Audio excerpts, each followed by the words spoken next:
Last night for dinner was some sirloin steak with sweet potato bites and some veg. This was literally the biggest steak I've ever eaten in my life, and this is how I made it. So I cut my sweet potato into chunks. I seasoned that with garlic, onion, paprika and some chopped parsley. I drizzle it in a little bit of oil and then I use a spoon and get that all coated in the mixture.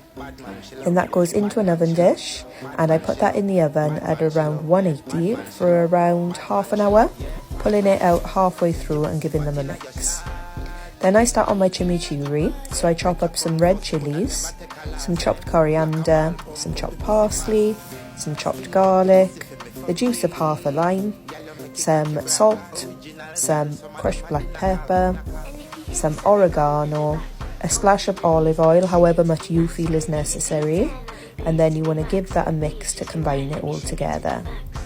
Then it's time to start on the steak. So in a pan I heat up some oil.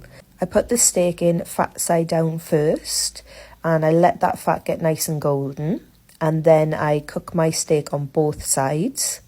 Once it's nice and brown, I add some butter, some garlic and some thyme, and then I baste that steak in the melted butter until it's cooked the way I like it. Now this is completely optional. I like to add a splash of Worcestershire sauce just because I love the taste. Then it's time to plate up.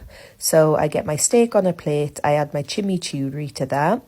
I cut an avocado into slices, get some tender stem broccoli cooked, and I also like to put a little bit of Parmesan cheese over my sweet potato bites. So this is how it turns out. Like I said, it was one of the biggest, juiciest steaks I've ever had in my life. So let me know if you try this.